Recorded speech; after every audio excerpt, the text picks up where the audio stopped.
মাশাআল্লাহ, আলহামদুলিল্লাহ। বিশ্ব ইজতেমার দ্বিতীয় পর্বে আজকে হচ্ছে দ্বিতীয় দিন। মাশাআল্লাহ, কত সুন্দরভাবে এরা ব্যবস্থাপনা করছে দেখুন। এখানে কত সুন্দরভাবে রান্না বান্না তারা একসঙ্গে মিলে জেলে করছে। তাদের একটি পুরোপুরি সুন্দরভাবে পরিকল্পনা মাফিক কাজগুলো চলছে। আর এভাবেই চারিদিকে আলহামদুলিল্লাহ তারা সমস্ত সাথীদের খাবারগুলো তৈয়ার করছে। এটা দুপুরবেলা খাবারের জন্য তারা প্রস্তুতি নিচ্ছে। মাশাআল্লাহ, মাশাআল্লাহ। একটা হচ্ছে ইমানের আমল, আরেকটা হচ্ছে কুফরের পরিবেশ, কুফরের আমল। মানে মানুষ আগে চিন্তার পরিবর্তন হয়, তারপরে কুফরের আমলের দিকে সে যায়। তার জীবনের মধ্যে কুফরের আমল আস্তে আস্তে ঢুকতে থাকে। মানে আগে তার চিন্তাধারা পরিবর্তন হয়, তারপরে তার আমল পরিবর্তন হয়, তার কর্ম পরিবর্তন হয়, এবং সে ইসলাম থেকে আস্তে আস্তে বের হয়ে যেতে থাকে। আবু দারদা রাদিয়াল্লাহু তাআলা আনহু, এক ব্যক্তি আল্লাহ তাআলার রাস্তায় 100 গোলাম আযাদ করে দিয়েছে। এটা অনেক বড় বিষয়, কিন্তু আমি কি তোমাকে এর থেকে বড় বিষয় বলবো না? এর থেকে বড় আমল করবো না? বলে যে সেটা কি ইমান, তার সাথে আপনি ধরে রাখার মানে কি? বলে আজকে আমরা শুধু নামাজ পড়লাম, আল্লাহ রাস্তায় দিয়ে চলে গেলাম, সেটা তার ইসলামের মধ্যে আমলের সাথে জড়িত হয়ে গেলাম।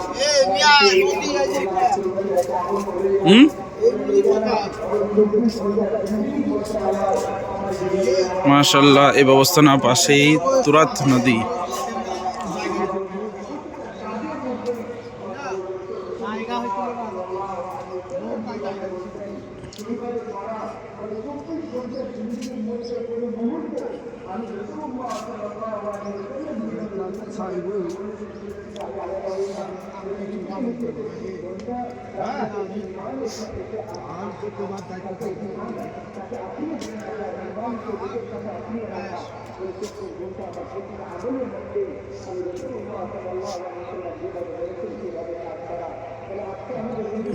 খাবার যা নষ্ট হয় না, প্রচুর পরিমাণ নষ্ট।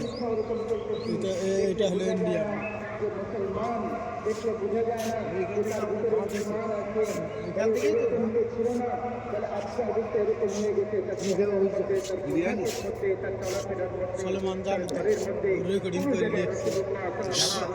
সবজি ভাত মোটামুটি দেখতে পেলাম। এখন গরুর মাংস আছে কিনা সেটা জানি না।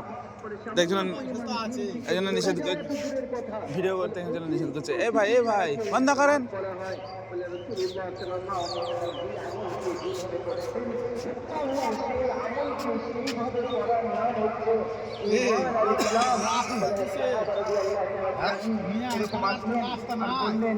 আমি সারা রাত এরকম ইবাদত করবো, ঘুমাবো না, আমি সারা জিন্দেগি বিবাহ করবো না, আমি সারা জীবন রোজা রাখবো, কখনো রোজা ভাঙবো না। বলে আমলের লাইনে আগে বাড়তে চাচ্ছে। এখানে বোর্ড দাঁড় করে দিয়েছে, বুঝলেন? এখানে বোর্ড দাঁড় করে দিয়েছে মানুষের সুবিধার জন্য।